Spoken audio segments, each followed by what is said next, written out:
Juan, bienvenido a esta actividad de Bibliotecario por un Día que hacemos aquí en la Biblioteca Masop del Instituto Cervantes, y bienvenido a Argel y bienvenido a este país tan maravilloso que es Argelia.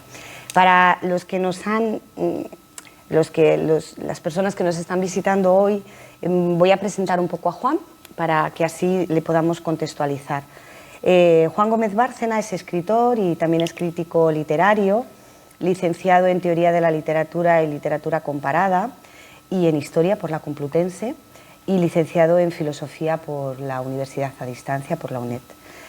Tu primera novela se tituló El héroe de Duranza, del año 2002, y al que le siguieron obras como Doctrina de los ciclos, que es un poemario, donde ya recibiste una beca de la Fundación Antonio Gala para seguir escribiendo, y Los que duermen es un libro de cuentos del año 2021, que recibió el premio Tormenta al mejor autor revelación, así como El cielo de Lima, que lo publicaste en el año 2024, que obtuvo el premio Ojo Crítico de Narrativa.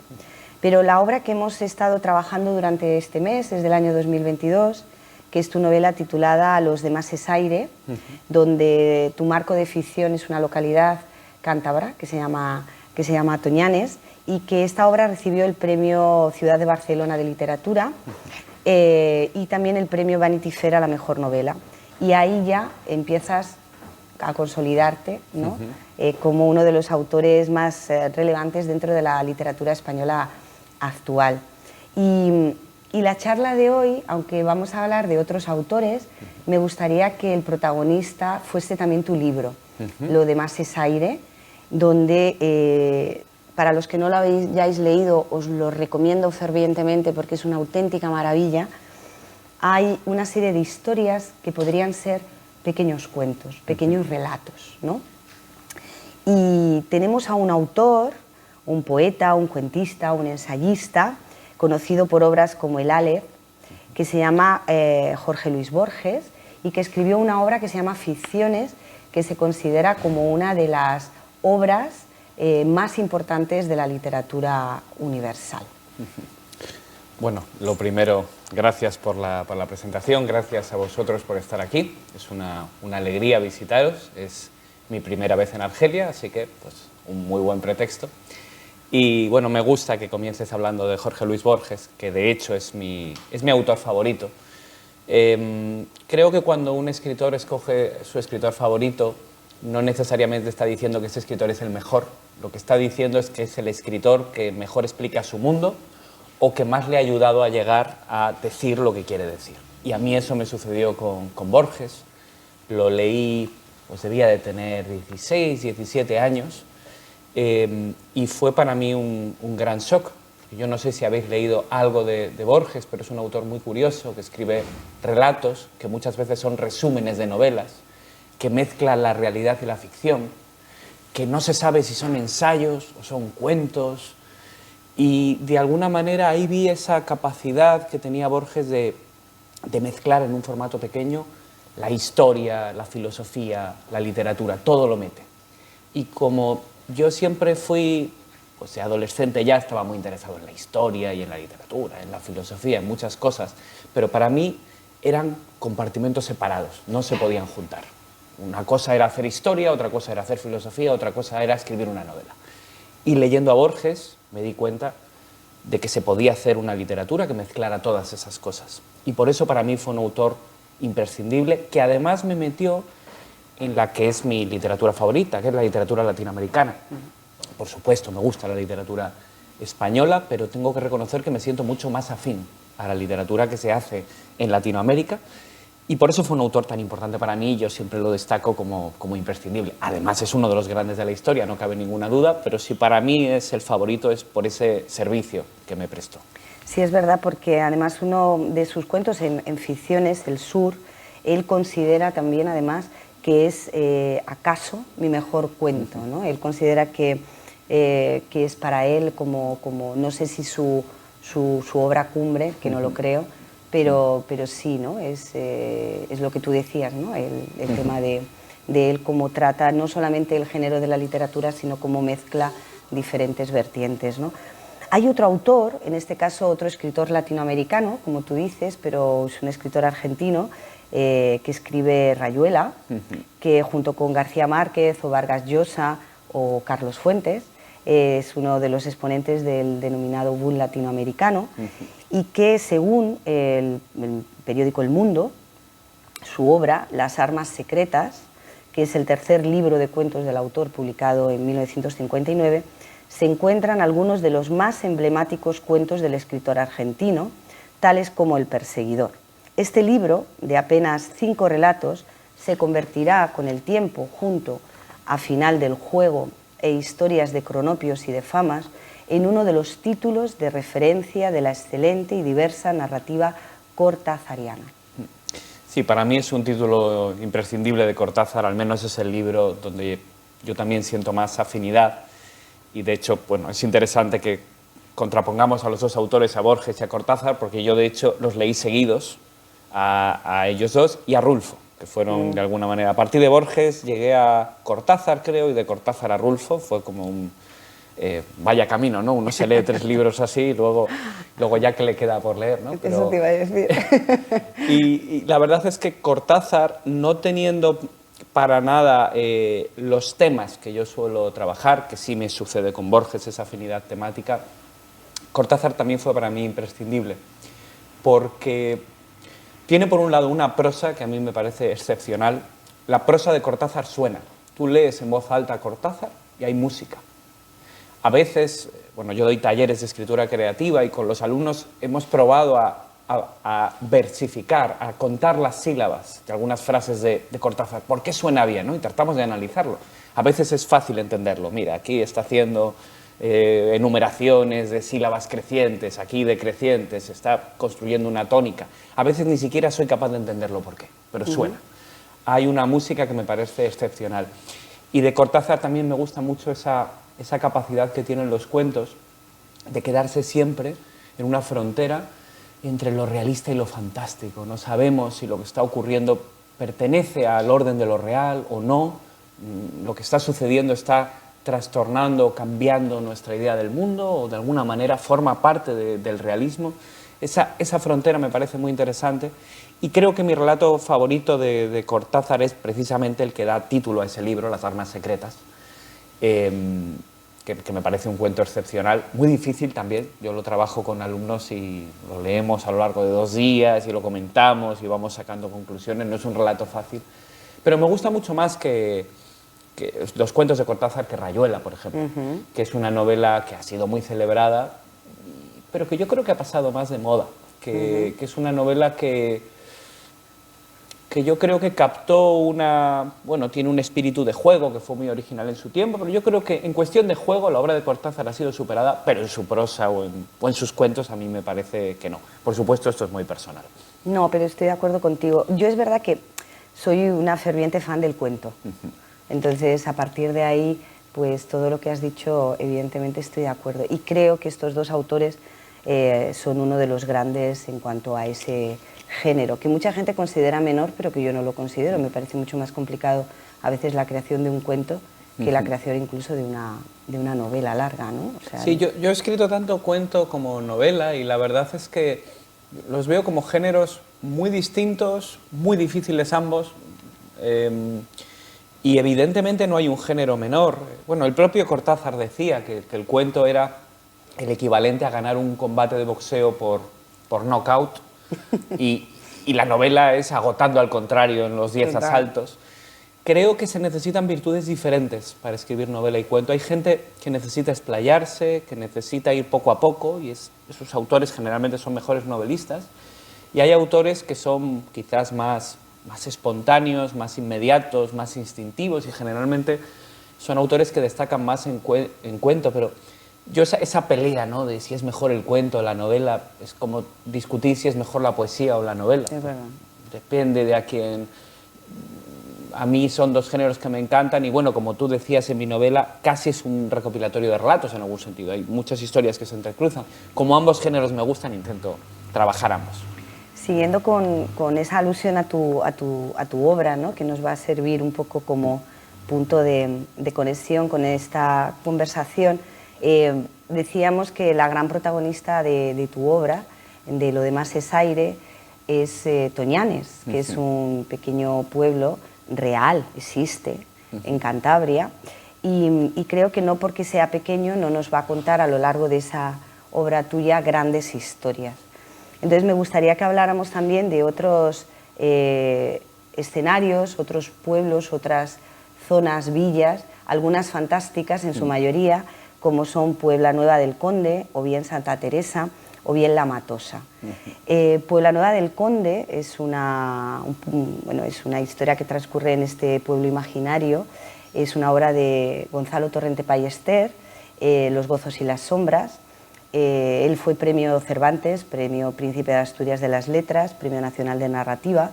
Los gozos y las sombras se publicó entre 1957 y 1962, se considera una de las grandes obras de la literatura española y es una trilogía realmente. Se divide en El Señor llega, donde da la vuelta al aire, y La Pascua triste. Todo ello converge entre diferentes personajes en este pequeño pueblo, Puebla Nueva del Conde, durante los 2 años anteriores al estallido de la Guerra Civil. A este libro llegué también muy joven y yo creo que por eso me influyó tanto, a través de mi padre. Mi padre siempre fue muy lector y, bueno, no sé cada uno de vosotros por qué empieza a leer, pero yo creo que algunas personas empezamos a leer como una forma de pertenencia o de unión a gente que ya lo hace y que de alguna manera nos da conversación o nos da un contacto. Yo creo que empecé a leer por acercarme a mi padre, ¿no? por tener ese vínculo con él. Y lo curioso es que él no había leído la novela, sino que había visto la serie de televisión, porque se hizo una serie, sí. Por cierto, me parece una serie buenísima, que está accesible en RTVE, gratis, la podéis ver, me parece una serie, además que respeta mucho el libro. Cierto. Y bueno, la veía con mi madre la serie y me hablaba de ella, yo empecé a verla, bueno, ellos dudaban si era para mi edad o no, porque yo era niño todavía y bueno, hay algunos temas un poco... Y algunas escenas. Algunas escenas, pero bueno, yo estaba ahí, ponía cara de intelectual y la cosa encajaba. Y me encantó la serie, no entendía del todo, evidentemente, pero había algo en esos personajes que me encantaron, y sobre todo en la idea de que una novela diera voz a todo un pueblo, que creara una comunidad y que de alguna manera la representara. Posteriormente leí la trilogía, que me pareció buenísima, y me extraña que no sea tan destacada hoy la novela dentro del siglo XX español. A mí me parece una de las grandes novelas, que mezcla lo mejor de lo clásico, tiene algo de Galdós, total. Pero al mismo tiempo tiene recursos muy modernos, muy cinematográficos. Y creo que es una de esas novelas que a mí me empezó a generar poco a poco, desde muy niño, la idea de dar voz a todo un pueblo, de contar una comunidad, no solo un individuo. Creo que me interesan más las comunidades que los individuos en la novela, que me encanta esa idea de entrecruzar voces y miradas. Yo, por ejemplo, me pasa un poco como a ti, yo descubrí esta novela también a través de la serie, porque antes se hacían estas series de televisión española que, bueno, había dos canales, ¿no? La veías sí o sí. O la veías o sí o sí. Y estoy de acuerdo contigo, ¿no? Me parece que para mí es una de las obras que más me han gustado de él, por no decir la que más. Y yo creo que lo que te engancha de esta obra es eso que tú dices, ¿no? Es decir, que es todo un pueblo, ¿no? Todo converge, todos los personajes se interrelacionan de alguna manera, ¿no? Sí. Y eso le da como un valor o un protagonismo como muy fuerte, ¿no? O según mi punto de vista, ¿no? Y siguiendo por pueblos y siguiendo por esa manera de contar historias que convergen dentro de una comunidad, nos pasamos a otra ciudad ficticia que se llama Santa Teresa, la cual se identifica en principio con Ciudad Juárez y corresponde a la obra póstuma de Roberto Bolaño, 2666, que consta a su vez de 5 partes y que también se considera como una de las grandes obras de este autor. De hecho, 2666 ahora mismo puede ser mi novela favorita, seguramente. Estas cosas me van cambiando. Si me preguntáis hace 5 años, pues digo otra. Yo siempre hago rankings, no sé para qué sirven, pero los hago mis listas. Y es una novela que me encanta, que leí más tardíamente. Todos los libros de los que hemos hablado hasta ahora los leí pues, en la adolescencia, más o menos. 2666 lo debí de leer a los, qué sé yo, 24, 25 años quizás, cuando yo ya escribía con regularidad. y junto con Los detectives salvajes, otra obra de este escritor chileno que quizás conocéis, que murió además muy joven, murió con 50 años, me encantó, me parece que es otra manera de hacer literatura, una vuelta de tuerca al boom latinoamericano, que a mí me encanta, pero que obviamente hay que superar y hay que hacer cosas distintas. El propio Bolaño es muy borgiano, siempre decía que Borges era su escritor favorito, pero al mismo tiempo mete mucho humor, mete muchos recursos autoficcionales, habla mucho de su propia vida, algo que Borges hacía mucho menos, y creo que es una novela interesantísima.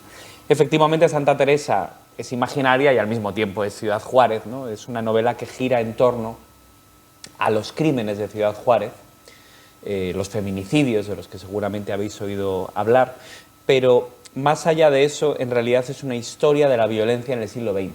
Podríamos decir que es una novela que gira en torno a por qué existe el mal y qué es el mal.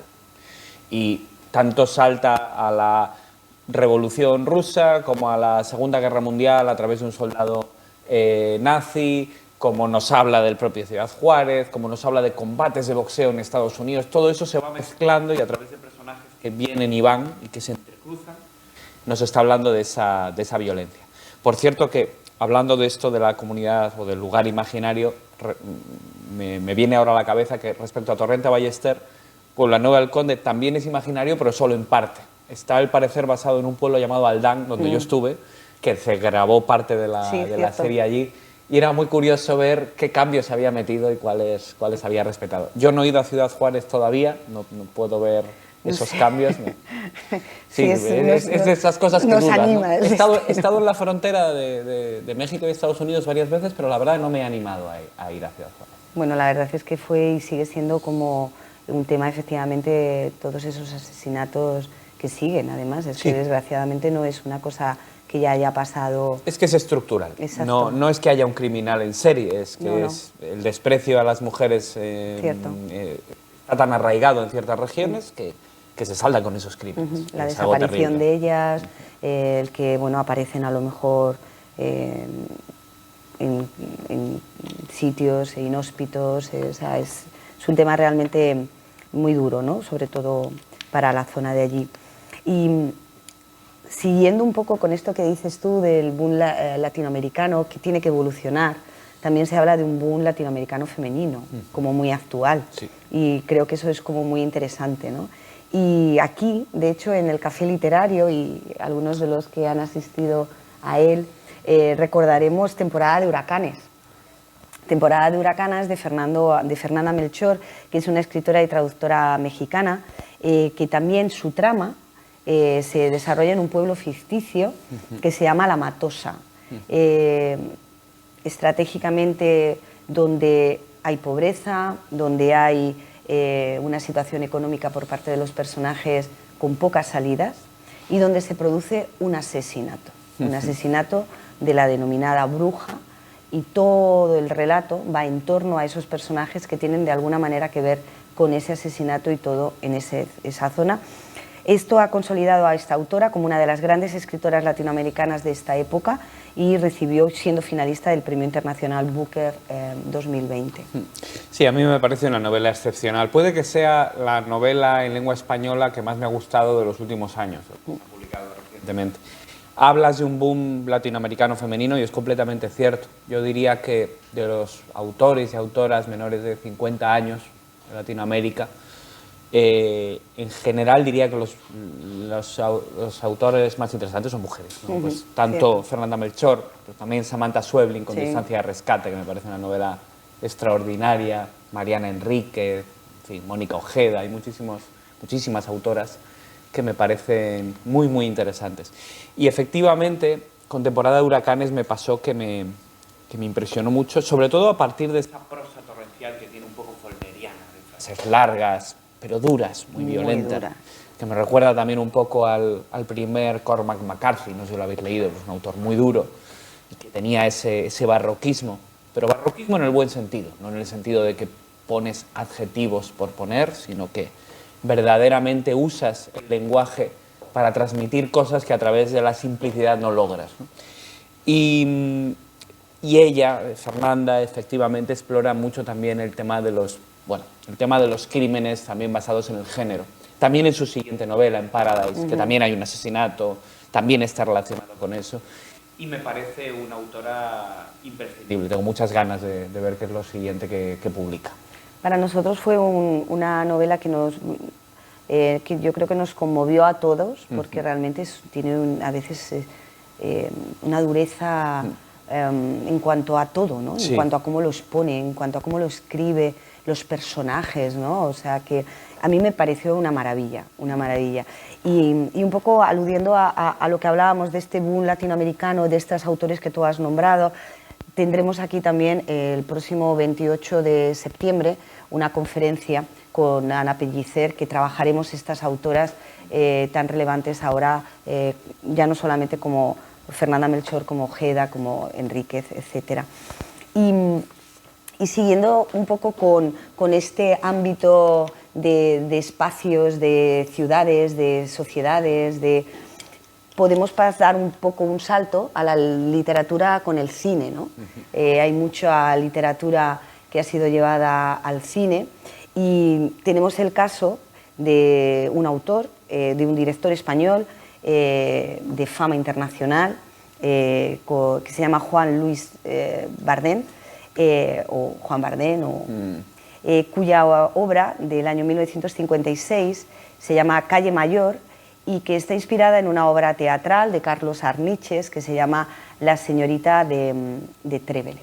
Es una película que también vi siendo muy joven, gracias a mis padres, y que me encantó, porque muestra la opresión social, como a veces al vivir en un entorno donde hay unas reglas muy rígidas y donde todo el mundo te conoce, puede conseguir un entorno así que tú no llegues a ser la persona que quieres ser. El argumento, muy brevemente, es una ciudad de provincias donde los chicos jóvenes van al casino a divertirse, a hacer bromas, y en una ocasión se les ocurre una broma muy divertida, que es que hay una chica que, a pesar de que ya tiene 30 años, que en la época era que probablemente no se iba a casar, todavía seguía paseando por la calle Mayor buscando marido. Entonces se les ocurre que pueden fingir que uno de ellos se quiere casar con ella, a ver qué dice. Claro, la mujer se enamora de este chico y entonces se da el suceso de que cada vez más están camino de casarse, pero en realidad todo ha empezado como una broma. Y lo que tenemos es ese entorno terrorífico donde el bromista está asqueado de lo que ha hecho, la chica no sabe nada, y qué va a ocurrir entonces. Me parece que es una película muy, muy dura, y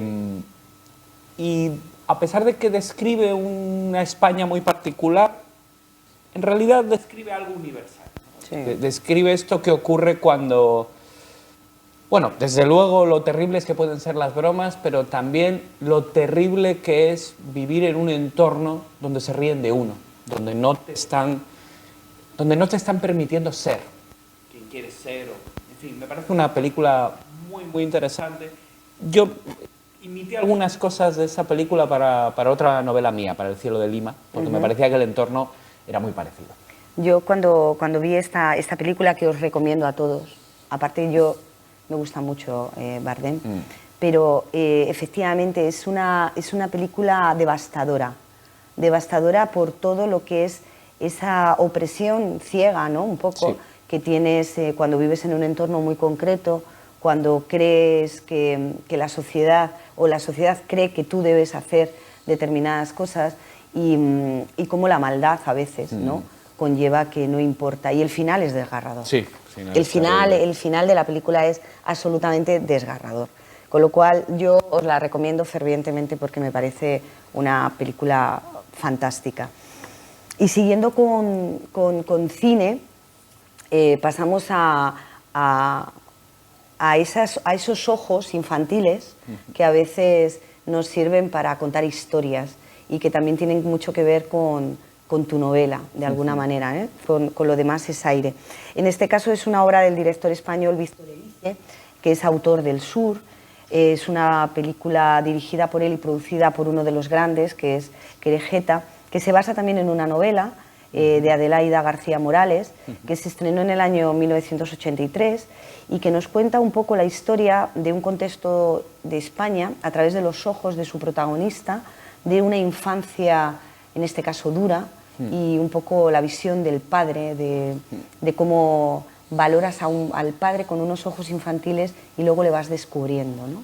Sí, es una película que me gusta mucho. Bueno, las dos primeras películas de Víctor Erice, que trabaja siempre en las dos con la visión infantil, El espíritu de la colmena y El sur, me parecen películas maravillosas. Creo que hay algo interesante en usar un narrador infantil, porque es lo que en literatura llamamos narrador poco fiable. ¿Qué quiere decir un narrador poco fiable? Que es un narrador que, aunque nos está contando la historia, no la entiende de verdad, porque al ser un niño hay cosas que no está comprendiendo bien. Y eso produce una dinámica interesante con el espectador, tanto en El sur como en cualquier otra forma de ficción con un niño, y es que tú estás escuchando lo que el niño dice y lo que el niño ve y lo que el niño entiende, pero al mismo tiempo estás rellenando y entendiendo lo que el niño no entiende, ¿no? Estás comprendiendo cosas que a lo mejor al niño le están pasando desapercibidas, a la niña en este caso. En este caso es niña, sí. Sí, y El sur es una película muy poética, como siempre en Erice, llena de silencios, donde lo que tenemos es un padre misterioso, un padre que está presente y ausente al mismo tiempo, que tiene un magnetismo muy fuerte con esa hija, que de alguna manera quiere unirse o vincularse al padre, y cómo ella no llega a entender nunca del todo quién es su padre. Y el espectador tampoco en este caso. Entendemos cosas, nos imaginamos cosas, pero no lo entendemos todo.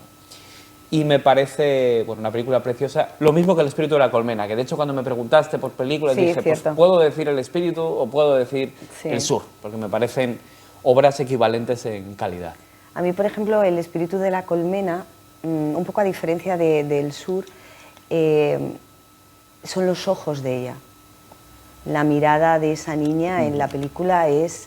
Sí. Uf, eso te desgarra, ¿no? Es como algo, yo creo que clave, ¿no? Que yo creo que también a la actriz, ¿no? Sí. Él ha ido marcando a lo largo de... Ana Torrent, a lo largo de toda su carrera, ¿no? Es la niña de... Sí, siempre lo será. Siempre lo será, ¿no? Aunque, bueno, es una de las grandes actrices españolas y yo creo que, bueno, de hecho, gracias, todavía sigue actuando y sigue haciendo tanto obras de teatro como películas fantásticas.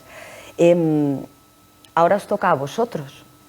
Nosotros hemos tenido esta charla que espero que, bueno, sobre todo os haya descubierto, para quien no lo sepáis, obras nuevas, nuevas ideas a la hora de también de leer o cómo enfrentarte a lo mejor a... ¿Qué leo? Bueno, pues estas son las propuestas comentadas en este caso por Juan, pero lo que nos interesa es que vosotros, bueno, pues le preguntéis a él cualquier inquietud, cualquier pregunta, lo podamos ver ahora con él. Os vamos a pasar el micrófono, podéis levantar la mano y bueno, ¿quién se anima a aprovechar que tenemos aquí a Juan para preguntarle lo que consideréis, tanto de lo que hemos charlado como de cualquier otra inquietud literaria que tengáis? Sí. Por favor, Rimo, gracias. Muchas gracias por este encuentro muy, muy rico. Me encanta escuchar que usted, que su favorito autor es Borges, porque hace unas semanas fui en Santiago de Chile y he visitado su casa. Pero antes he visitado también, años antes, he visitado sus casas en Valparaíso y en la Isla Negra también. Y me encanta escuchar por su parte que su arte de escribir es una mezcla de todo. Y usted, he conocido usted a través de la obra del Café Literario, de su obra que estamos leyendo en el Café Literario, que es Lo demás es aire. Y comprendo ahora su inspiración, que son historias mezcladas de muchos temas y que usted ha dejado poco a poco para estructurar, estructurar la obra, toda la que está muy bien escrita y que yo con mi poco español he entendido sobre todo. Y tengo preguntas, pero no para hoy, para el café literario. Muy bien. Mis preguntas le he preparado. Pero soy fan de cine. Ajá. Y ahora estoy frustrada de oír las dos películas que tengo ganas de ver. Las tenemos aquí en la biblioteca. De hecho, mira, aquí tenemos una de ellas. Muchas Aquí gracias. tenemos una de ellas, que es El Sur. Y tenemos también Calle Mayor. Entonces, sin ¿Las ningún dos? problema. ¿Las dos? Las dos. las tenemos muchas aquí. gracias. Con lo cual las puedes coger cuando desees. Muchas gracias. Gracias a ti. Muchas gracias por la intervención. Sí, efectivamente es una novela en la que junto muchas cosas. Me interesa esa idea de la novela como lo que llaman novela total. Lo curioso es que Borges nunca ha escribido una novela, pero sus cuentos ya son como una especie de cajón desastre donde se mete todo. Es casi como el universo antes del Big Bang, ¿no? Es ese punto que lo contiene todo. Y aunque yo he hecho novela, en realidad, efectivamente, la inspiración es muy borgiana. Así que, bueno, pues escucharé las preguntas sobre el libro. Sí. ¿Ha usted visitado sus casas? La verdad es que no. Es curioso porque soy un gran admirador de Borges, pero soy una persona muy poco mitómana. Entonces, me ocurre muchas veces que hay autores que admiro muchísimo y que a lo mejor no sé tanto de sus vidas. Siempre sabes algo, evidentemente, ¿no? Pero como que lo que sí tengo mucho fetiche es con los libros. Ahí sí que tengo todas las ediciones, consigo, si me falta algo lo busco, pero no soy tan... Para eso no particularmente. Además, con Borges me ocurre que es un autor que admiro mucho, pero he de reconocer que como persona no me encanta. Me leí una biografía suya, también tengo algo de trato con alguien que fue secretario suyo en Europa. Todo lo que me cuenta, no me veo vínculo con él, es curioso, pero tengo vínculo con sus libros. Por eso cuando me preguntan si se puede separar autor y obra, claro que se puede, gracias a Dios, porque si no, claro, hay autores que me caen estupendamente y no me gustan sus libros, y al revés, hay autores que no nos iríamos de copas juntos, digamos, pero bueno, que hay algo en su literatura que a mí me llega, y con Borges me ocurre, que como autor lo siento muy, muy próximo. ¿Alguna pregunta más? ¿Sí? ¿No? ¿Alguna pregunta más que queráis? Sí, ahí al fondo. Hola. Yo quería preguntar si puedes recomendarnos tus 3 o 4 últimas lecturas que más te han gustado en el último año, los últimos 2 años, de todo tipo, Vale. novela o relatos, lo que sea.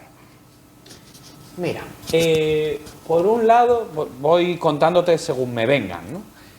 Un clásico que yo no había leído, La marcha Radetzky, de Joseph Roth, un libro centroeuropeo, pues debe de estar escrito, ahora no recuerdo exactamente, a los años 30 seguramente, que me ha encantado. Es el típico libro que tienes en los planes de estudio de historia y literatura, pero que yo nunca me había asomado a él, y me ha parecido una novela estupenda, que os recomiendo mucho.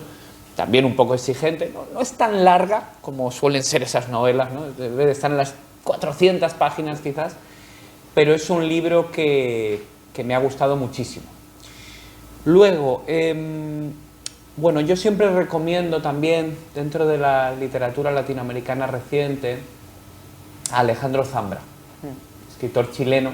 A mí me gusta muchísimo cualquier cosa de él, os lo recomiendo mucho. Su libro más famoso ha sido Poeta chileno, pero yo diría que mi libro favorito suyo es Mis documentos, que es un libro de cuentos, ya que hablábamos del género del cuento, y que me parece un libro excepcional.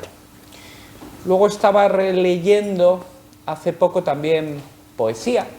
No soy tan lector de poesía, pero bueno, algo familiarizado estoy. Y hay 2 autores, 2 poetas que a mí me gustan mucho y que, bueno, me imagino que ya os suenan o que incluso los habéis leído, pero como los he estado releyendo hace poco, pues os los suelto también. Por un lado, Fernando Pessoa, que creo que es mi poeta favorito, un poeta portugués. No sé si sabéis esta costumbre que tenía de inventarse personajes, y esos personajes firmaban sus libros.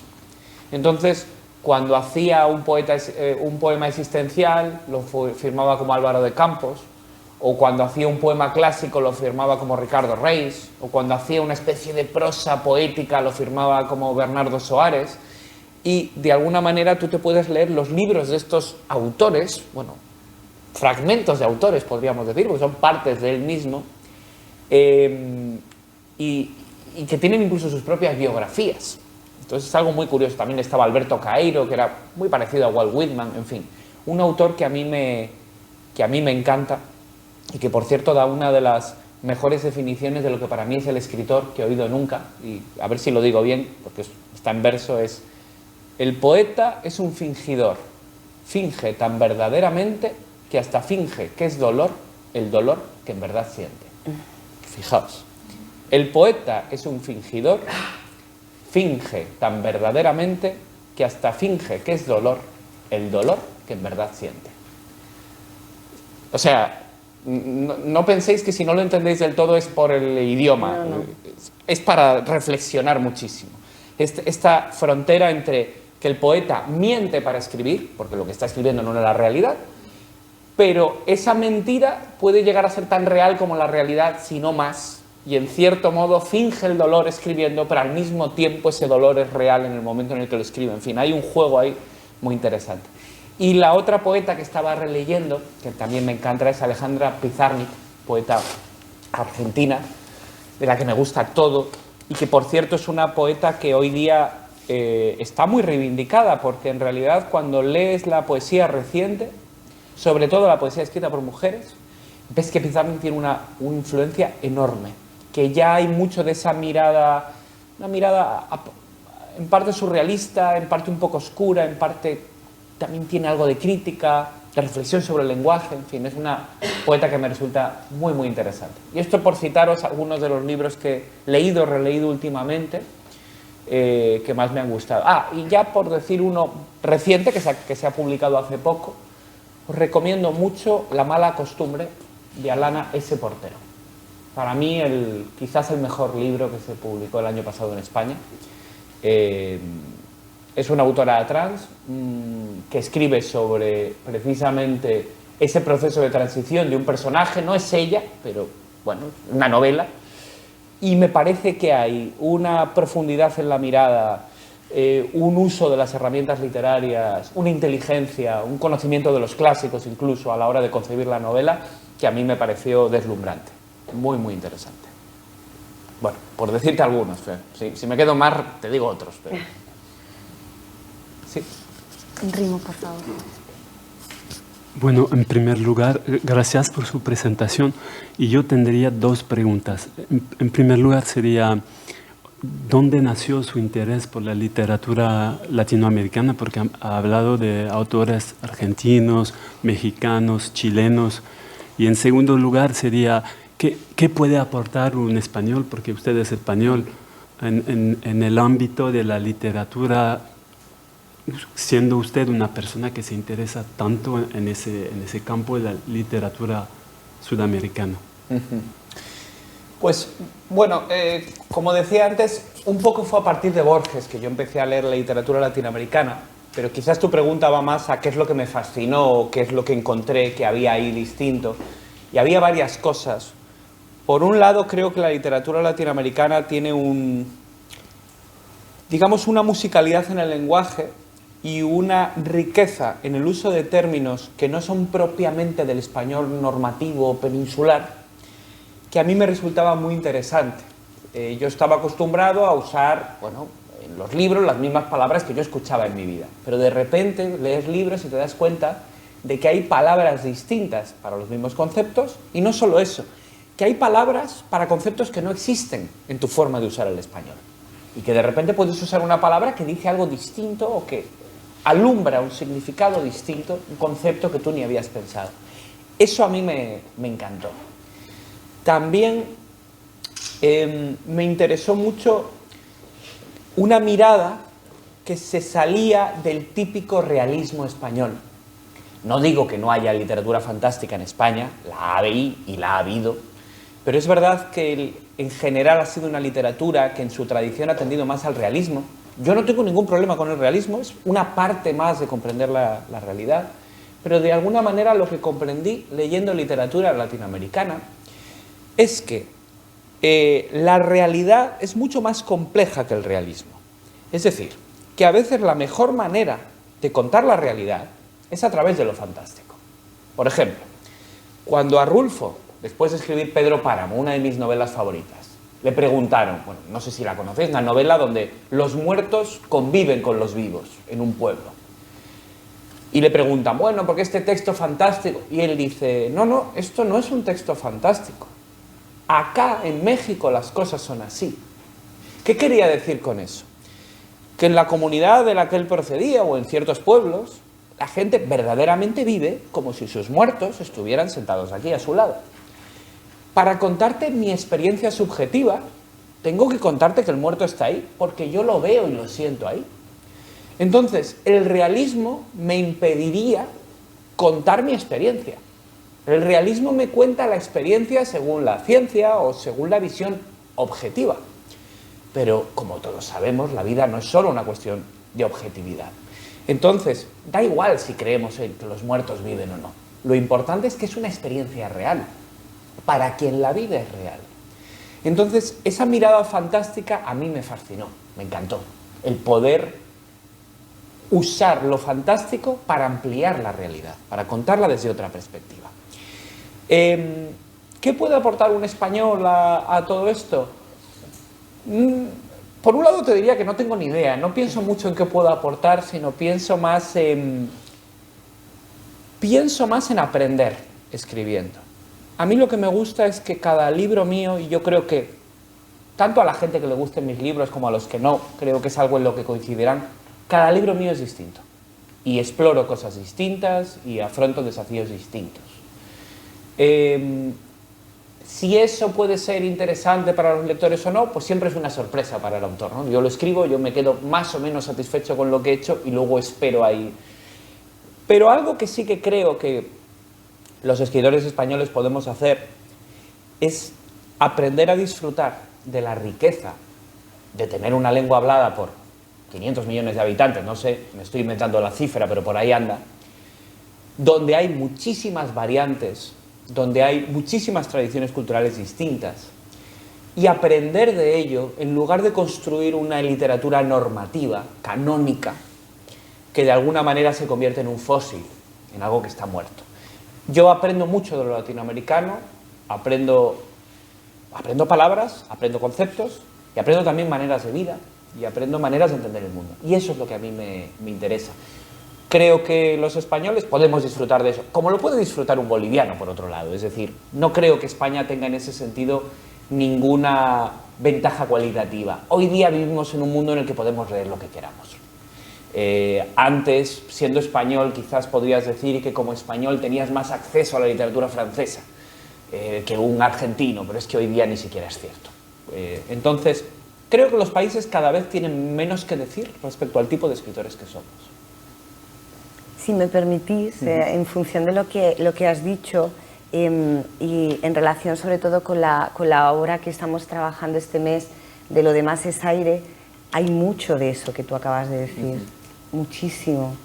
La gente que la ha leído y la gente que la está leyendo, a mí lo que me sorprende de tu obra, aparte que me ha encantado, te tengo que decir. Gracias. Soy de esas lectoras que puede decir que me ha encantado tu libro, pero me gusta sobre todo por lo novedoso, por la construcción que has decidido de hacer, de cómo vas enlazando, lo hablaba con mi compañera Julia en algunas partes, cómo cambias hasta la manera de escribir según la época en la que lo estás narrando. O sea, es de tal perfección que dices, claro que un autor tiene mucho todavía que decir, claro que la literatura todavía tiene mucho que evolucionar y mucho que aportar, y claro que la literatura latinoamericana puede estar también en una obra tuya, ¿no? Sí, porque en el fondo hay mucho de realismo, pero mucho de magia. Sí. Con lo cual, todo esto que acaba de comentar, de verdad lo podréis plasmar y ver en su obra, y de verdad os invito a leerla porque es una maravilla. Perdonad, seguid vosotros. Más preguntas, por favor.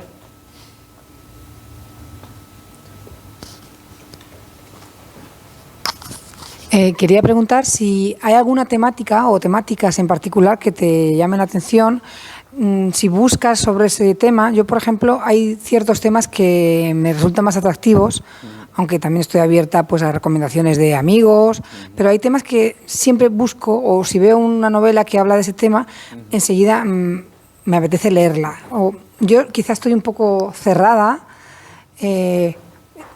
¿Cuáles son tus temas preferidos y por qué? Es una muy buena pregunta porque al planteármela me quedo pensando que claro que hay temas que me obsesionan, pero lo interesante es que suelen cambiar con el tiempo. Los escritores solemos ser muy obsesivos y generalmente cuando tú estás escribiendo un libro, durante 2 o 3 años estás obsesionado con algo, porque necesitas, ya sea porque te obsesionas con una época o te obsesionas con un tema, te obsesionas con un tipo de personajes. Entonces, para empezar, mis lecturas están muy guiadas por lo que voy escribiendo. Por ejemplo, cuando estaba escribiendo un libro mío que se publicó en 2020, Ni siquiera los muertos, solo leía crónicas de Indias, literatura colonial o literatura mexicana, la violencia en la frontera. Me obsesioné con eso, no hablaba de otra cosa. Mis amigos eran como, otra vez con el tema, vuelve a hablar. Cuando escribí Canadá me obsesioné con la Segunda Guerra Mundial, con el nazismo, el holocausto y las primeras fases del comunismo, y no hablaba de otra cosa y no leía otra cosa. Digamos que en cada libro voy evolucionando. Pero algo que siempre me interesa y que de alguna manera se mantiene, yo diría que por un lado es el tiempo. ¿Qué es el tiempo? Contraponer tiempos, el presente frente al pasado, las ideas de un posible futuro, ya sea a través de la ciencia ficción, ya sea a través de la fantasía. Eso siempre me interesa. Y el tema del mal, que quizás es una de las razones por las que me interesa la obra de Roberto Bolaño. El tema del mal en su sentido más amplio, que puede ser a través de imágenes concretas, antes citaba el nazismo, o puede ser a través de la idea del relativismo moral, ¿existe o no el mal? ¿En qué consiste el mal? O puede ser explorando la psique de personas enfermas, un asesino en serie, un psicópata. ¿En qué consiste estar enfermo? ¿En qué consiste perder la idea de un código moral? Yo creo que son 2 temas que me interesan mucho y que voy leyendo muchísimas cosas sobre ellas. Pero por lo demás, ya te digo, en cada libro voy cambiando. Por ejemplo, en Lo demás es aire, me obsesioné mucho con un tema que siempre había odiado, que era el tema de la mitología cántabra y la tradición cántabra. Yo soy cántabro y quizás por ello a mí era un tema que me aburría y me cansaba, que la gente me hablara todo el rato de Cantabria. No me interesaba nada. Y cuando empecé a escribir el libro, de repente me obsesioné con la forma de hablar de Cantabria, los mitos de Cantabria, los cuentos de Cantabria, lo cual creo que, por lo menos en mi caso, demuestra que todos los temas pueden ser interesantes, pero que tenemos que llegar a ellos de un modo determinado. Y si llegamos de un modo que no es apto para nosotros, pues lo mismo que no nos interesa podría interesarnos en otro momento o viceversa. Creo que habías levantado, sí.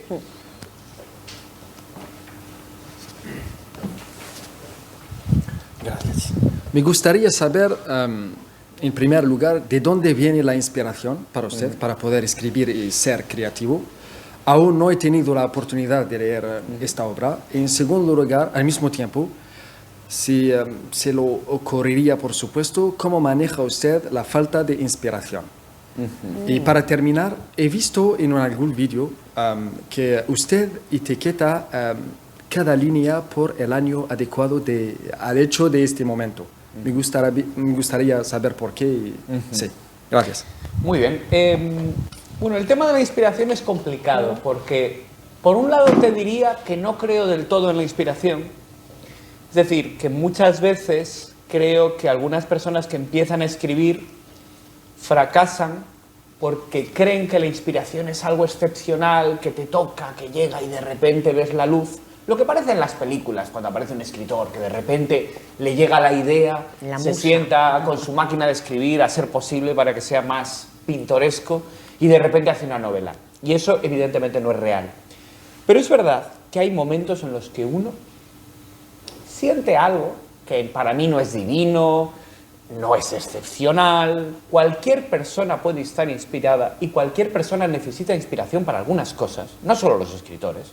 Hace falta estar inspirado para hacer bien un examen, hace falta estar inspirado para tener la conversación adecuada con la persona con la que queremos hablar, hace falta inspiración para cualquier cosa, pero es verdad que hay un momento en el que las ideas fluyen. Te sientes que todo es fácil. Entonces, yo intento generarme una atmósfera y un clima que para mí sea propenso, fácil, para llegar a ese estado. Que generalmente tiene que ver, por un lado, con la hora del día. Yo escribo de noche, siempre de noche. Porque es un momento en el que no me puedo distraer con otra cosa. No me voy a llamar a un amigo, no voy a, no sé, no voy a hablar con mi pareja, porque es tarde, no hay otra cosa que hacer. Al mismo tiempo ya estoy un poco cansado y ese cansancio hace que de alguna manera bajen mis controles, mis defensas. A veces uno tiene una mente muy racional, muy matemática y por el día todo me sale un poco frío.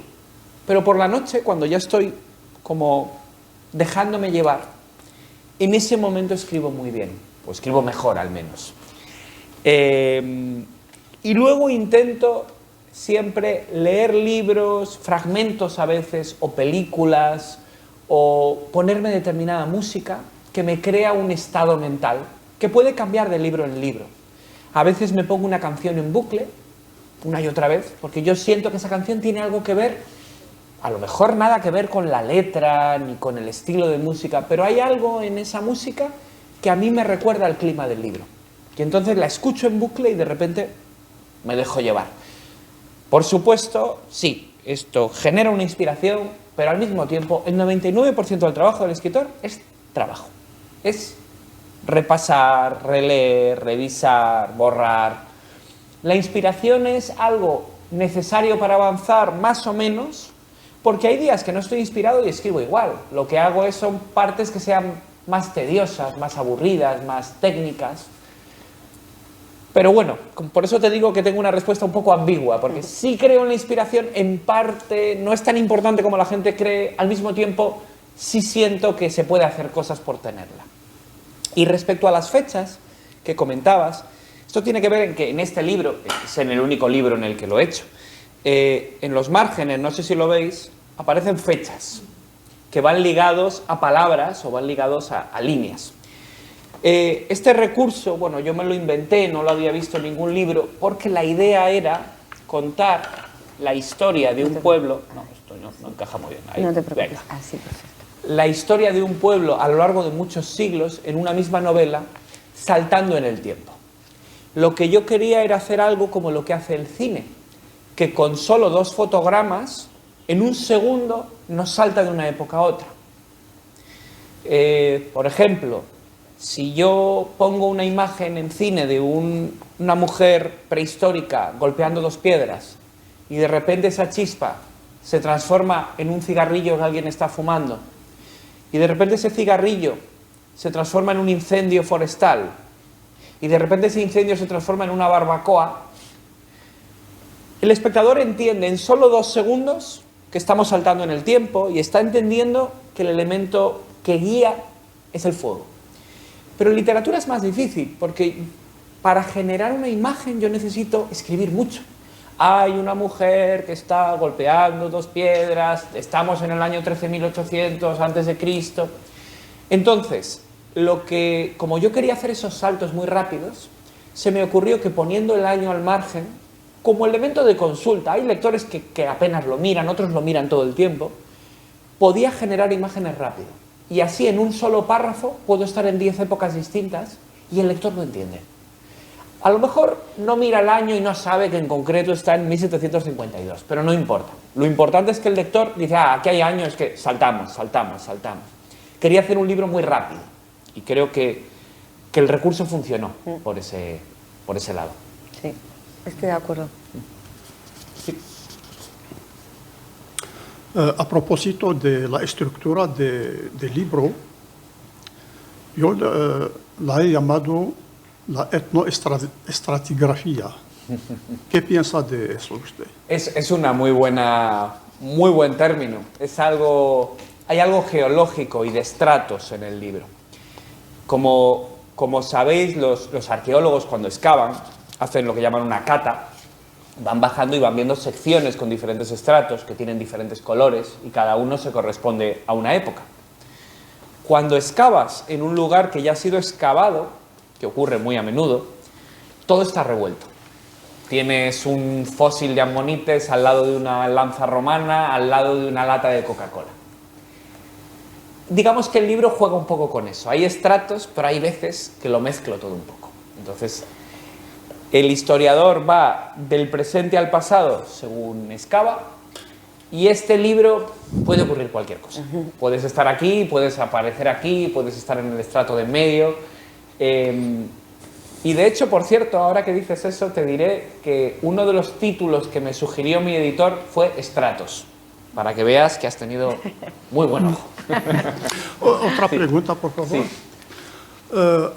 Hay un momento, has hablado del tiempo, y hay un proverbio inca que dice: el pasado está frente a nosotros, el futuro en nuestro dorso, invisible y imprevisible. ¿Puedes comentar? Sí, no sabía que era inca eso, pero he leído hace poco sobre eso. Estoy leyendo un libro que se llama Las metáforas que nos piensan, creo que es.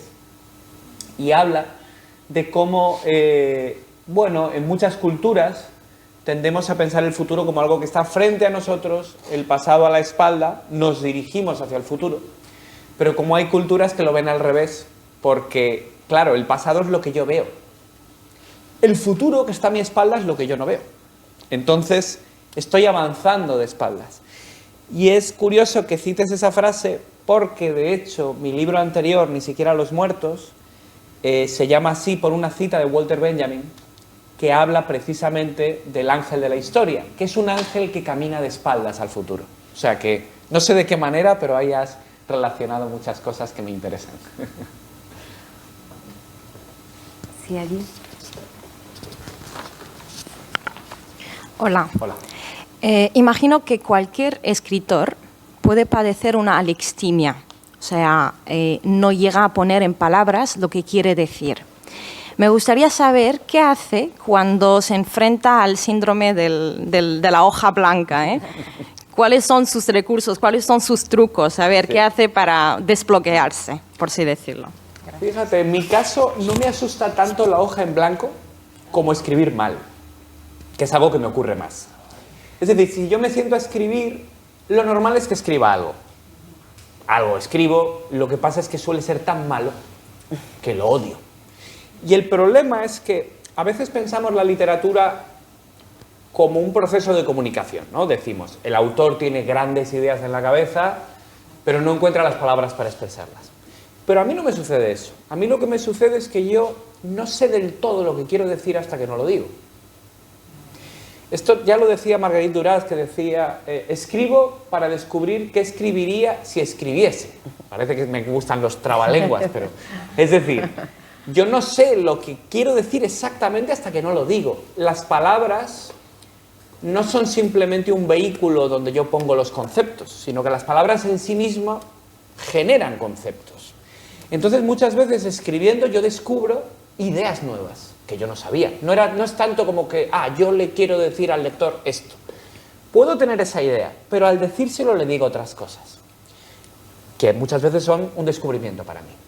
Entonces, digamos que para mí escribir mal es ese momento donde solo digo lo que pienso. Y es muy pobre. Lo que pienso no es para tanto. Entonces lo escribo y digo, pues vaya. Y ahí, bueno, hay muchos recursos que yo uso. Por un lado, parece una tontería, pero obligarme. Porque a veces uno tiene la tentación de, hoy no es el día, ya lo hago mañana. Yo siempre me pongo si tengo tiempo, no todos los días tengo tiempo para escribir, pero si tengo tiempo, yo me pongo un límite mínimo de tiempo para escribir. No me pongo un límite de páginas, porque eso es impredecible. Hay días que escribo mucho y días que escribo poco. Pero sí digo, voy a estar 3 horas trabajando. Y si no sale nada, no sale nada. Pero yo estoy 3 horas. Y no ha sido un fracaso, porque yo he estado 3 horas. Yo he cumplido. Luego también intento pensar mucho. A veces dejo de escribir y simplemente me tumbo en la cama o me siento en el sofá y empiezo a pensar qué es lo que quiero decir en realidad. Empiezo a darle vueltas. O releo fragmentos de la novela, o una libreta de notas que tengo donde tomo todo tipo de notas y las releo una y otra vez. Y eso también es algo que a mí me ayuda a ponerme en el lugar. Y ya por último es, si todo va mal, pasan días y va mal, algo que sí he aprendido con el tiempo es a abandonar durante un tiempo. Es decir, si yo llevo varios días con un capítulo, digo, no pasa nada, voy a otro capítulo. Ya lo resolveré. Porque yo no escribo en orden. No escribo capítulo 1, capítulo 2, no, escribo cualquier capítulo. Entonces, si yo me atasco, digo, paso al otro capítulo, al capítulo 7, que ese creo que es fácil. Bueno, estos son algunos de los recursos que uso para evitar esto. Hola, señor. Hola. ¿Qué piensa usted de la adaptación de obras literarias por los directores de cine? ¿Es usted partisano de la conformidad o la libertad? Gracias. Bueno, a mí me encanta el cine. De hecho, disfruto tanto del cine como de la literatura. Soy escritor, pero en realidad no tendría más motivos para ser escritor que para haber intentado ser director de cine. De hecho, es curioso porque recuerdo perfectamente cuando era adolescente que yo dudaba si quería dedicarme al cine o a la literatura. Y recuerdo un razonamiento que luego me ha hecho mucha gracia, y es que yo soy bastante tímido, a mí me cuesta interactuar con la gente. Entonces recuerdo un momento en el que me quedé pensando y dije, como escritor lo puedo hacer en mi casa, pero como director de cine tendría que relacionarme con la gente. Entonces, escritor. Digamos que he llegado por mi timidez, he llegado a ser escritor y no a intentar ser director. Entonces, el cine me encanta. Ahora bien, cuando se hace una adaptación cinematográfica muchas veces nos defrauda. ¿Por qué nos defrauda, ¿no? De un libro? Yo creo que nos defrauda no porque el cine sea peor, porque hay gente que siempre dice, no, los libros siempre son mejores. Yo no estoy de acuerdo. Hay películas que me parecen mejor que casi cualquier libro y viceversa. Lo que creo es que cuando un director o un guionista lleva al cine una novela, se enfrenta ante un problema. Y es que el libro que tú has escrito está pensado para la palabra, no para la imagen. Entonces, cuando haces una adaptación fiel, siempre es peor. Es decir, si tú coges mi libro y haces una versión fiel del libro y la llevas al cine, será una mala película, seguro. Es imposible que no sea una mala película, porque está pensado para otra cosa. Yo he creado unas historias y he usado unas frases y unos diálogos pensados para ser leídos, no para ser vistos. Entonces, lo que yo creo que hacen los grandes directores es usar los libros como una base y luego se olvidan de ellos. Para mí esas son las buenas adaptaciones. Si os pongo un ejemplo de lo que para mí es una adaptación perfecta y al mismo tiempo absolutamente libre. El corazón de las tinieblas de Joseph Conrad, Apocalypse Now. Fijaos, la versión de Coppola no respeta ni el continente, ni el siglo, ni el género. Es decir, se pasa de África a finales del siglo XIX, crítica sobre el colonialismo belga, a una película bélica, Vietnam, 1960 y no sé cuántos. ¿Qué tiene que ver? Y sin embargo, cuando ves la película, descubres que el espíritu del libro está ahí y que hablan de lo mismo en realidad. Y luego cambia todo lo demás. Cuando un director sabe hacer eso, para mí esas son las grandes adaptaciones. A mí no me han llevado al cine todavía nada, aunque hubo un guión que, bueno, se supone, no sé si saldrá en algún momento, pero un director español hizo un guión de una novela mía y recuerdo que él estaba muy angustiado de si me gustaba o había algo, y yo siempre le decía, es que tienes que hacer algo propio.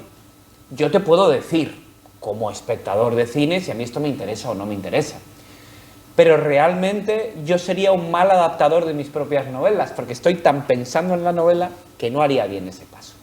Así que sí, creo en la posibilidad de las versiones cinematográficas, pero creo que tienen que tener una cierta libertad y que por eso los autores no nos debemos meter mucho. debemos quedarnos al margen. Hombre, cuando hay un mal director, pues debemos intervenir y decir, oye, esto no. Pero creo que los buenos directores no necesariamente van a respetar nuestro trabajo y está bien que no lo respeten del todo. ¿Alguna pregunta más?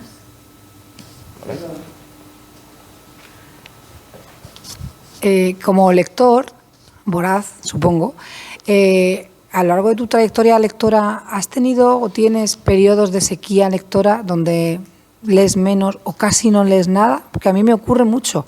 Cuando no leo y dura mucho, me asusto. Pienso, esto se ha acabado, ya no voy a volver a leer, ¿qué voy a hacer? Y de repente vuelvo a encontrar un libro que me atrapa y digo, estoy salvada. Pero tengo periodos también porque la vida que llevamos, trabajo, estrés, los teléfonos, que nos quita tiempo de lectura.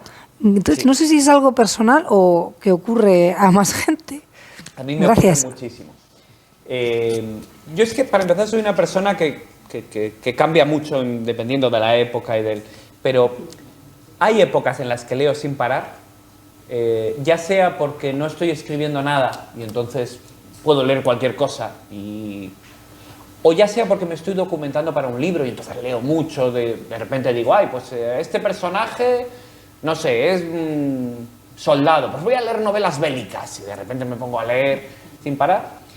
Pero luego hay momentos, generalmente cuando estoy en una fase muy intensa de escritura, donde no leo nada. Nada. Porque si me pongo a leer entonces, la voz de las novelas va a interferir en lo que estoy escribiendo. Entonces dejo de leer por completo. He podido estar seguramente 2 meses sin leer un libro, sí. Y luego he leído 15 libros en un mes, sí. O sea, es que depende mucho. Entonces, a lo largo del año, hubo una época en la que llevaba un cuaderno apuntaba las lecturas, ya no lo hago, pero lo apuntaba para ver cuánto leía al año, más o menos. Pero claro, era muy curioso, porque lo iba mes a mes y de repente, pues eso, enero 20 libros, y luego llegaba abril, ninguno. Era muy rara esa sensación pero era interesante también ver esos cambios. Así que yo creo que la lectura ante todo es un placer, y si hay un momento en el que tú no estás sintiendo placer leyendo, no hay que leer. No hay ningún problema. Y lo mismo digo del cine y de cualquier otra cosa. Hombre, si nunca te apetece leer, quizás habría que preguntarse por qué de los millones de libros que existen no hay ninguno que te pueda decir algo. Y sería una pena, ¿no? Como sería una pena a alguien a quien no le guste el cine, nada. Yo creo que se puede encontrar algo interesante en cualquier arte. Pero no creo que sea algo tan grave ni tan problemático. O sea que si tú no te apetece leer, no leas una temporada. Tienes mi bendición. Yo me la doy a mí mismo. Las últimas preguntas, por favor, ¿alguien más? ¿No? Bueno, Juan, ¿qué decirte? Yo creo que hemos aprendido muchísimo de todas las referencias que nos has dado, pero ya no solamente de los títulos, sino de cómo ves la literatura, de cómo te enfrentas a ella, de cómo eres un apasionado tanto como lector. Me ha gustado mucho el cómo se concibe el trabajo del escritor como eso, como un trabajo. Yo creo que muchas veces tenemos ese concepto de que la musa llega, como tú decías, y que automáticamente todo fluye, y no, efectivamente es un trabajo. Me ha sorprendido también, y eso me parece así como llamativo, que tú escribes por capítulos independientemente de cuál, con lo cual entiendo que tú ya tienes una idea de desarrollo de la novela. Y eso son muchos meses de trabajo y planificación. Porque claro. si no es imposible saltar de uno a otro sin saber cómo vas a estructurar ese tema.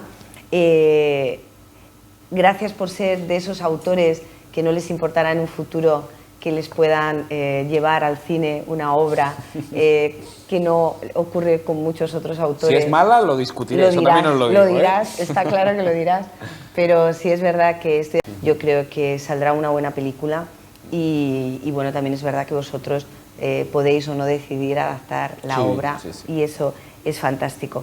Muchas gracias, Juan, de verdad, te lo agradezco enormemente, agradezco a todos vosotros que hayáis venido. Sabéis que el taller empieza mañana para aquellos que quieran todavía apuntarse o querer participar en él, y os invito fervientemente el día 23 a las